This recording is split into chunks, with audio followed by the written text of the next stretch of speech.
We have a few visitors at this time. We're local here, and we're on location in Palo Alto, and we're of course also streaming out to the rest of the world. I'd like to say welcome to Carboncopies' second workshop of 2018. First, I'd like to thank our sponsors. There's Fathom Computing, which has generously provided our meeting space and reliable internet, a hub of operations here in Palo Alto.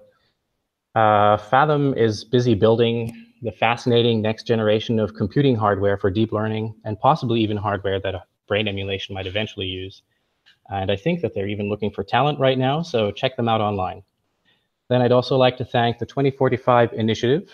Dmitry Itskov, who founded the 2045 Initiative back in 2012, has been one of the strongest and most consistent supporters of the Carboncopies Foundation and the advancement of R&D towards whole brain emulation. 2045 generously supported both of our previous workshop as well as this one. And I'd like to also thank Thrivus. Thrivus Nootropics supports the brains that work to transcend themselves, is the message they wanted me to convey. And finally, the Christian Transhumanist Association. The world's largest religion preaches transhumanism. What if more people realized it? It's interesting to me to note that sponsorship for this workshop happens to come in large part from spiritually inclined organizations. At the Carboncopies Foundation, we don't have a particular stance on spirituality, so we're happy to find support from both technology companies and spiritual transhumanist organizations. We do depend on your philanthropic giving, though, because we're a 501c3 tax-exempt research nonprofit. It's just with your generosity that we're able to arrange these high-quality events, such as, for example, these workshops that we're doing that engage scientists from different disciplines in the topic of whole brain emulation, and such as talks that raise awareness and offer insight. So if you agree that what the Carboncopies Foundation does is a net positive for humanity, and if you can, then please become an active participant in our mission. Raise awareness and offer insight. And donate at carboncopies.org/donate, or contact us about patronage at patron@carboncopies.org. We've also prepared a new survey intended to better understand your thoughts about all matters related to whole brain emulation and about our organization and events. If you have a moment today, please complete that survey at carboncopies.org/survey. Let's see, moving forward. I'd like to say a few words about the foundation before we dive right into the topic today. So as I mentioned, we're a 501c3 research nonprofit. We support scientists working on challenges critical to whole brain emulation, or essential, I should say. We believe that brain emulation technology offers the most promising path to overcome fundamental limitations that constitute an urgent risk to the human species and to every individual. On the whole, we already live better and longer and are able to do and experience things that we couldn't have imagined because we apply our ingenuity to overcome natural limitations. Yet body and brain are still essentially unchanged from their evolved origins 2.5 million years ago. Machines can remember perfectly, can think in 15 dimensions, can process events at the microsecond scale, and are comfortable in the vacuum of space. We can't directly handle any of those things. A program can move to a new processor. A machine can be upgraded. We cannot. That's the fundamental gap at the core of concerns for the future. Today, early progress in neural prosthesis already hints at the way to a solution where we merge our human brain function and the ability to back it up and to upgrade its fundamental design. If we can reinvent our own processor, then we can close the gap. We can then choose brain and body the way we choose winter or summer clothes to suit our needs. Neural prosthesis and whole brain emulation demand accurate reconstruction of functions in neural tissue, and we need a lot of advances to get that done.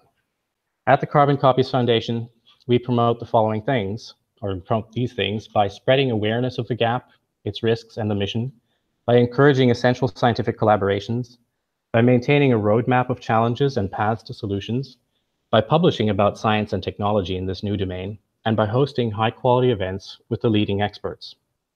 We made significant strides already. Since 2010, brain mapping and emulation have become motivating goals for science labs and collaborative projects.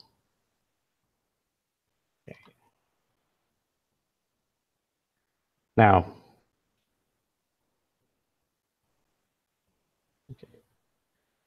sorry, I just got a text about something technical here. No problem there. We'll get back to that later. Jesse, if you're listening, we can I'll arrange for someone to go pick it up. Okay. Our workshop today is called From Brain Preservation to Reconstruction. In the next few hours, we intend to discuss explicitly the assumptions and the putative process for taking a preserved brain all the way to a whole brain emulation with restored cognitive functions, and therefore the uploaded mind equal to the one that used to exist in the original brain. We want to be as mindful as we can at this point about the data that we'll need at each stage of the process.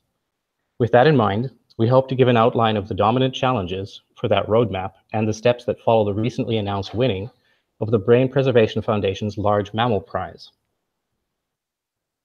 We hope that the logical structure of the workshop, as well as the content presented by the speakers, will result in clear and concrete thinking about the process of whole brain emulation and mind uploading. We hope that researchers will be engaged, inspired, and motivated to collaborate to solve the challenges presented. Finally, we hope that this will establish well-supported and reasonable expectations in the public discourse and media, setting aside the hype.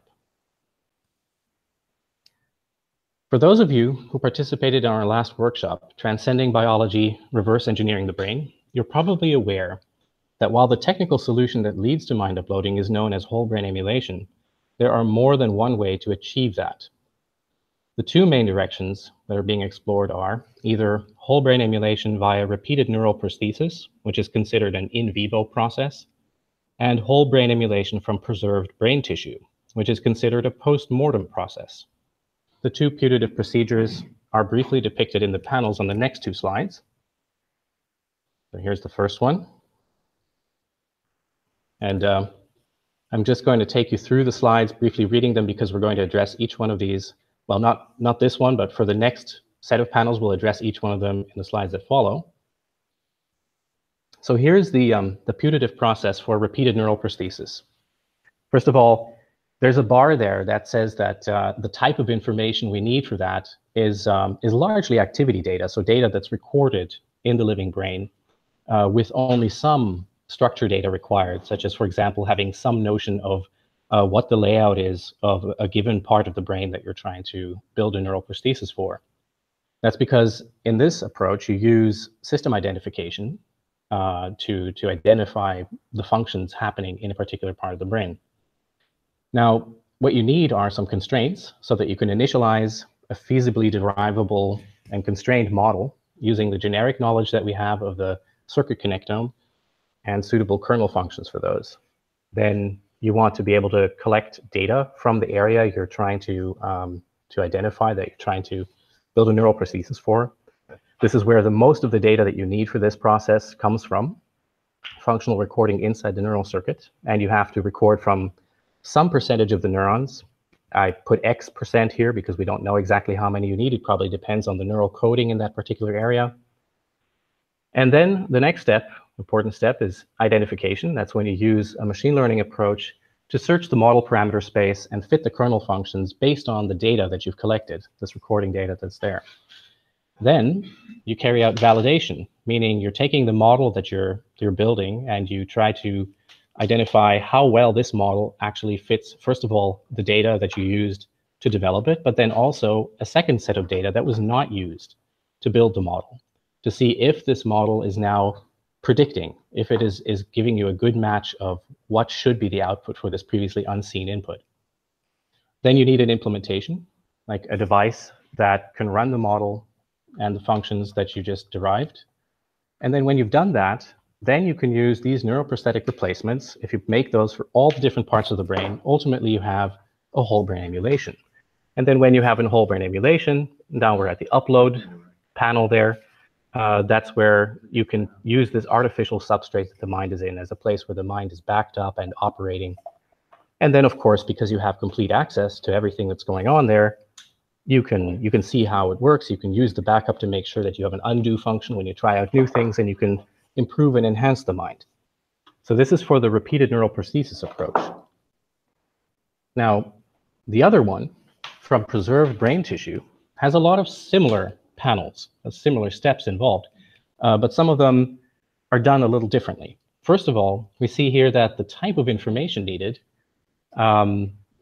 we've got, sorry, there's an issue in the room. Is there a problem with the, oh, but so you're not able to No, it's all live. It's all working right now. Yeah. Okay, it's just a, okay, It's sure. die in 30 minutes. All right, sorry for that interruption, guys. I was just saying, so as you can see on the first panel, here the information leans more heavily towards using a lot of structure data, a lot of information about this piece of tissue that you've got, and only a little bit of activity data, different kinds of activity data. So you rely a lot on things we know about generic brains and how the activity is supposed to appear in a human brain in a particular region of the brain in a certain neural circuit. And you might just use a little bit of actual activity recording that came from that sample. Then for the constraints, we use a somewhat different approach because now we're mostly coming from structural information. So you'll use something like the cable model that is, let me see, I hope that my pointer is visible. Okay, here, I can actually point, that's great. This cable model here is an example of how you can derive how a neuron or its pieces, its dendrites should work based on things you see in an image that comes from the structural, sort of the sampling, the sliced brain sample that you've got.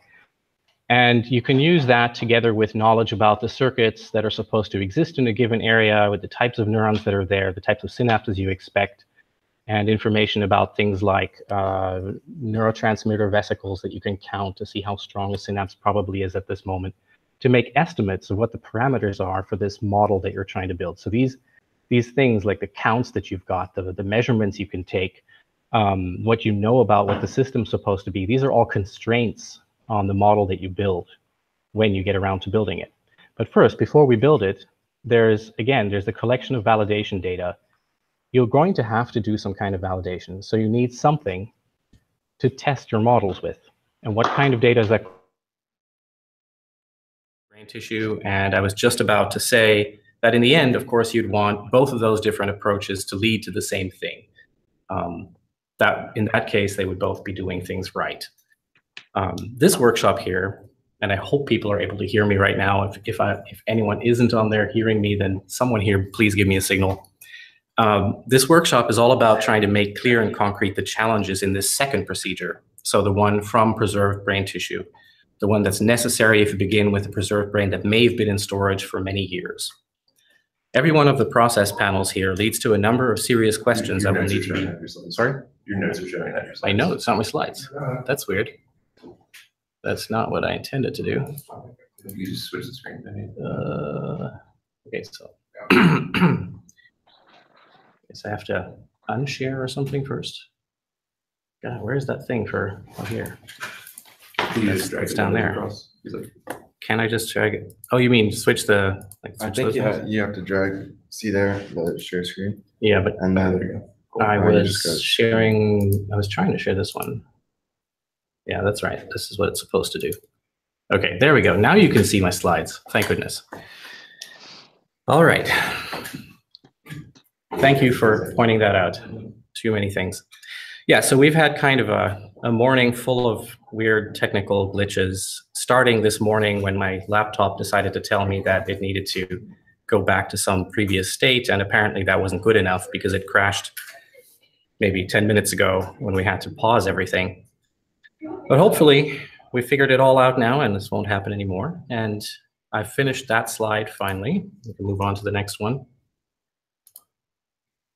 Okay. So what I'm going to try to do is I'm going to try to run through those pieces that I showed in that slide with all the different panels and try to point out the questions that we're going to have to deal with. So here's a slide on specific information required. Before we even consider practical constraints, we need to critically assess our theoretical assumptions about the types of information that would be needed to be able to reconstruct and revive a mind. Information specific to that neural tissue. So details of the connectome ultrastructure, details such as the locations and identities of ion channels and the quantity and distribution of neurotransmitter vesicles, and other molecular details. So a fingerprint or test set of that brain's healthy operation. But a big question is, of course, what else makes up the traces of memory engrams, if there is something else? And I hope that Ken Hayworth is going to talk about that a little bit. Then there's generic information. Information generic to the human brain, a detailed understanding of the interactions between healthy brain systems, a detailed understanding of expected dynamic activity in a healthy brain at multiple resolutions and scales, we want an understanding of expected dynamic activity in functionally specialized brain regions. But what else is theoretically needed to complement preserved brain data to be able to use that for a dynamic model? And here I wanted to do a quick aside about memory. For further clarity and care in the use of our terminology, I'd like to do that. Memory is the way in which prior states or events, details of the past, affect events in the present and future. In math and physics, we could say that a process has memory if its response function contains hysteresis. There are a lot of points at which brain biology contains dynamic processes with hysteresis. Some are described as up or down regulation, some as apoptosis or genesis of, say, neurons or synapses, some as potentiation or depotentiation of synapses, for example. Each of them has its own characteristic time course. It's undoubtedly true that all of these interacting processes with hysteresis in our brains together express who we are as a result of both our prenatal development and our experiences. At any given moment, the states of all these response functions together determine how our neural circuits work and how our mind processes information. When we say that we want to produce a working emulation of a brain to revive the mind, we mean that we want a relatively close approximation of all these interacting response functions, perhaps with some abstraction to less compute-intensive envelope functions. In a worst-case scenario, this means that we may need to be able to identify traces of most or all the physiological mediators for these functions. On top of that, we want our reconstruction to be able to change its response to experience in much the same way as the brain does. In a worst-case scenario, this means that we may need to be able to identify or infer most or all of the parameters governing the hysteresis in each response function. Simplistically, let's say that the effect of neuron A on neuron B could be expressed as this equation here, where the voltage in B is some change of the initial voltage there, the initial membrane potential, plus some function of a whole bunch of contributors. So there's a dynamic function there, and every one of those parameters is some sort of mediator that influences B based on the activity of A. Some of those parameters may even belong to really obtuse mediators, such as some long-term up or down regulation caused by changes in neighboring glia due to field effects from A or whatever. So questions there are, how do we obtain all these dynamic tuning parameters from the preserved brain? I'm not saying that they're not there, but how do we get them? Are there visible traces from which to infer each one? Or how else do we go about that? Okay, now that was the easy stuff.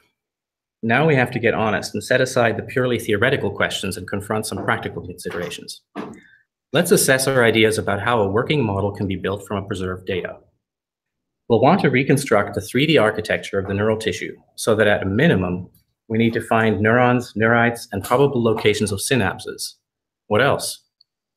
We'll want to identify brain regions for which we have generic knowledge that can help us constrain the modeling process. What else do we need to do there? And we'll want to identify classes of neural system components, such as neuron types, synapse types, neurotransmitter channel types, and what else? Then, we'll need a library of functional models or model types from which to select a set of candidate models that may be suitable for each identified component, and we'll need an algorithmic process for making those selections. And what else there? For each component, we'll want to winnow down the possible model functions and look for intelligent approximations. So how do we use the available information to winnow down the number of choices to 1? For each model component, we're going to need to collect structural metrics that further constrain possible functional characteristics, such as neurite lengths and diameters that are applied in a cable model of a neurite, or such as synaptic spine surface shapes to use those as an estimate for the strength, something like the cell body shape and size and the number and density of neurotransmitter vesicles, and what else? There's probably more. We'll need to determine the methods by which obtainable information can be used to constrain and estimate those parameter values associated with each model function. So how can we ensure an optimal solution for each parameter or for each set of parameters? Now, as we're combining innumerable estimated component functions, we're going to need to counteract compounding errors, as we put all these different estimates together. To do that, we need to infer to some degree of abstraction the intended neural circuit function above the granular reconstruction level. For example, such circuit level intentions can include permissible circuit dynamics activity ranges, and homeostatic processes. Do we need recorded activity from each moderately sized circuit? Is there some other way to reliably constrain the constructed circuit function? For example, can we confidently apply rules of thumb to identify circuit categories in typical brain architecture, such as in cortical mini-columns, for instance? Can we record additional data in advance to improve the odds for positive answers to these questions? So is there a sweet spot, for instance, where recording neural activity at some minimum resolution and time interval when stored together with the preserved brain solves these problems? We need to take into account our criteria for success in a reconstruction procedure. How do we measure the degree of success? If we're talking about a procedure that may take place many years in the future, then these metrics need to work even when there's no one around who knew the patient whose brain was preserved. So validation data is going to be needed at multiple levels. At the highest level, we might compare with behavioral recordings and completed assessment questionnaires or something like that. But what do those have to include? Then at a systems level, a healthy human brain will be expected to exhibit certain characteristic dynamic activity. We have to ask ourselves what constitutes a generic fingerprint of a healthy brain or healthy brain dynamics.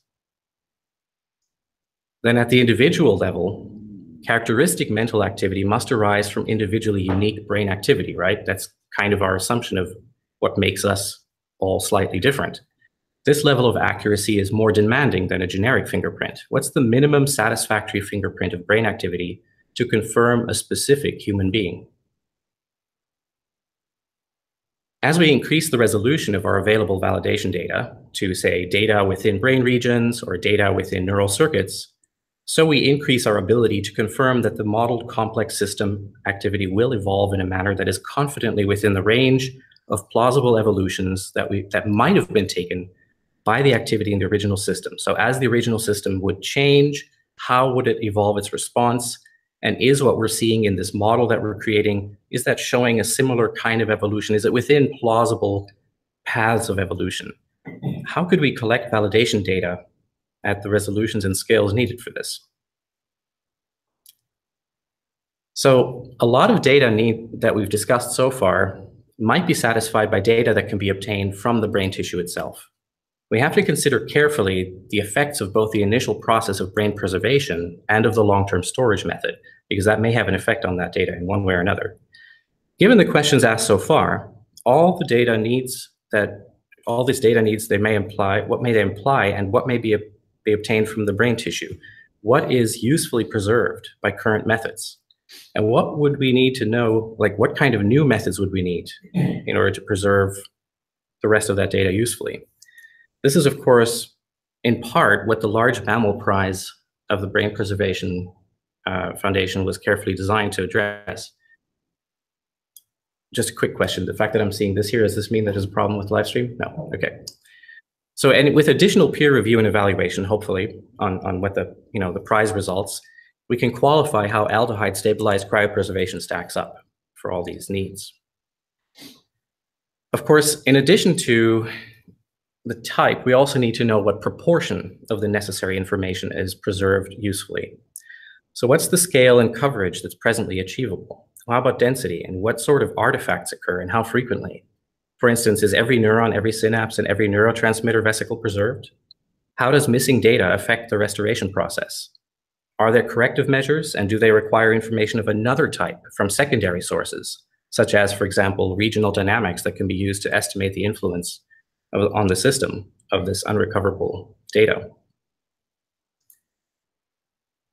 Of the type and proportion of information that's preserved, how reliable is it? What is the impact of noise and confounding variables on the process of restoration? Are there corrective measures, and do they require information of another type from secondary sources? In processing the preserved tissue, consider data collection, analysis, and synthesis. What are the practical solutions to do that in both an acceptable time frame, with acceptable reliability, and introducing a minimum of errors?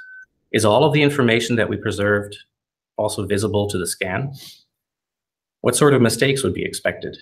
To carry out model selection and parameter estimation in the model building stage, do we know how to interpret the data to identify necessary constraints. Okay, so we've now reached the model building stage after all those questions. At this point, we have to consider the practical challenges of model selection and parameter estimation in very large systems with many parameters and uncertainty in the data. Fundamental challenges to model selection, parameter fitting, and machine learning methods that are applied to these are that they break down by either never finding stable solutions, by being too resource intensive, or by taking too long to converge on a solution. And when we talk about these problems, we're not talking about a factor of 10 or 1,000 that could be overcome by compute advances. Machine learning problems that are theoretically tractable still easily explode to ones that are in practice completely impossible, demanding more time and material than the world can possibly provide. Modeling much smaller subsystems can be a solution. But if we're talking about smaller subsystems, so how is the decomposition carried out to ensure likely modeling success for such subsystems? Within each subsystem, there's a process of model initialization and parameter search, often carried out a number of times. How do we use available constraining information to carry out model selection for each component? Which are the best parameter search algorithms in each case and with the available constraining information? How do we ensure correct interaction between separately modeled subsystems? Reconstruction at the granular level leaves a lot of room for compounding errors that can break higher level circuit function that depends on interacting components. A series of concatenated mistakes at the granular level may be very hard to track down without independent information that tells us something about the higher level circuit functions that is expected to result. Reconstruction could get bogged down in an impossible debugging task, in other words. So how do you avoid that labyrinth of compounding errors?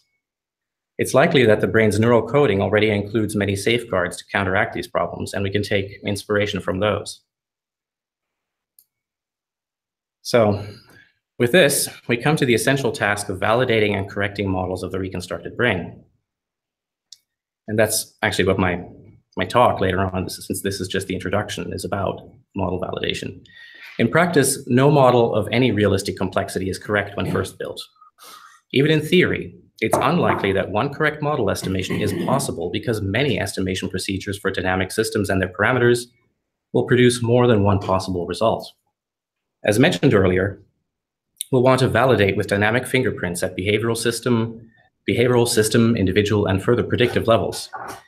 We must also realize that validation is statistical. Correct performance will fall within a range of statistically plausible responses. For instance, if we were validating the activity of a single neuron, then we would be validating its spike probability function rather than a specific sequence of spike times. And this is perhaps something that near the end of the workshop, Dong Song will talk about a bit more, since that's part of what he does with system identification model building. So this means that we need to devise relevant validation metrics with that in mind. Oh, now we're getting sound from over there. Yeah, it might echo, so we gotta have that one mute. Yeah, you need to mute that big screen. Okay, perfect. At the highest resolution, we'd be concerned about a firing probability function rather than specific spike sequences, right? So how is this validation performed? And again, I'm not giving the answers here, I'm just stating the questions. Model correction. Validation has to tell us more than just that a model is imperfect. We already knew that going in. Every model is imperfect and needs improvement. We need to learn a lot about how the model is failing and where to look for the most promising improvements. So model selection and parameter search space is really big, and we need to optimize the corrective information that we get. So beyond validation data that's merely a success metric, what type of validation data stored alongside a preserved brain would enable practical model correction? Now, it should be obvious at this point that successful modeling involves iterations of model selection and parameter search, then model validation and corrective changes for the next iteration. To be practically successful, the modeling method must also reach an acceptable result in a limited number of iterations and within an acceptable time interval. What do we need to know to devise such a method? And I'll be saying a bit more about that, especially about validation data and validation processes in my talk later in the workshop. Okay. Now we've reached the whole brain emulation panel. To revive a mind, a successful model needs to be run in an artificial brain, a processing platform that can emulate whole brain function at a speed that enables responsive behavior at a desired rate of sensation and response. Given the types of models that are considered in the preceding questions, there will be a list of mathematical functions that are used in combination and distribution of frequencies and rates, and at which these functions are expected to be used. So can we anticipate what these functions will be and what rates they'll be used at? Are there helpful and warranted model simplifications? For whole brain emulation performance that's at par or better than a normal human brain, in terms of both reliability, speed, resource consumption, we should probably seek a good match between the hardware design and the prevailing processing functions. Can we anticipate well-aligned or adaptable hardware development directions? We probably can, but I'm not going to get into the answers here, just putting the questions up. The purpose of an emulated brain is to upload, transfer, and back up mental functions accurately, but also to enable careful modification for improvement. What does a full backup of data in a brain emulation involve? What do we know about the ubiquity and rate of change in the brain? How about compressed representations of those changes? The conversation around mind uploading goes beyond these topics, of course, and way beyond the topics of this workshop. We could ask, for example, what upgrade paths are possible given the circuit function and knowledge representations in the human brain? What are the existing gaps between human brain function and all possible intelligent functions? How can we improve learning and the integration of knowledge? How can we improve reliability and performance? How can we overcome more fundamental hurdles, such as thinking in more dimensions, such as concurrently enabling tabula rasa learning versus learning in systems with prior knowledge patterns, such as reasoning that explores multiple possible solutions concurrently. Finally, how do all of the challenges we considered impact what we really should aim to preserve about a brain's activity and its structure to make restoration realistically and practically possible, or even likely? Given what's at stake, it would be inadequate and dishonest to make hand-waving claims about brain data preservation that could realistically be used to restore the proverbial Jane Doe from her preserved data. What's really necessary is to study the process of restoration from which the data requirements are derived. Sure, at this stage, we can't provide a complete working restoration process, but we're making enough inroads to start making educated judgments. And examples of these inroads are the work done by the Open Worm Project, work done on restoration from Drosophila connectome, and of course, progress in human neural prosthesis. Lead scientists from each of these three projects are joining us at the workshop today. Obviously, this workshop is much too short to attempt to address all of the questions. The best we can hope for in this first foray is to highlight the existence of all these crucial questions as a way to put the present situation with brain preservation into the proper perspective within the context of mind uploading. Hopefully, the discussion in this workshop will result in ideas that can grow into their own subdomains and which we can then present in future workshops. Now, before we move on, I want to give the quick rationale of the workshop, which is as follows. First, Dr. Keith Wiley will establish the underlying assumptions by explaining why a successful whole brain emulation of your preserved brain is probably you. Then, I didn't check this with Ken, but I hope it goes in this direction. Dr. Ken Hayworth will explain why Brain Preservation Prize, why this prize was necessary, how it motivated preservation methods that are most likely to preserve brain tissue in a way that retains essential memory traces. Then Alicia Smallwood will present a short demo with clips of Google engineer Ken Shirif explaining crucial steps in the reverse engineering of integrated circuits. That's a more mature example of reverse engineering large and complex systems and serves as a useful analogy that teaches us some of the challenges and how they're overcome. Jonathan Gornet will then present his recently published work on reconstructing a working system model for a small piece of Drosophila brain from its connectome data, which is a true example of the process and its challenges. Then I'm back to take what we learned in those 4 talks and take a closer look at system decomposition and model validation, and at the demands that those make in terms of preserved information. And then Professor Dong Song will bring us back to our present reality, telling us about his process of system identification to reverse engineer CA3 and CA1 in the hippocampus, the only actual example of brain reverse engineering with human patients. We can apply insights from that to the approach from preserved brains.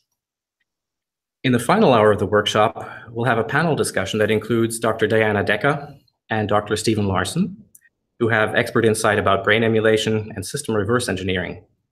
the panel will address the question how to restore Jane Doe from her preserved brain. And I'd also, of course, like to get any of the speakers who are still sticking around at that point to join that panel.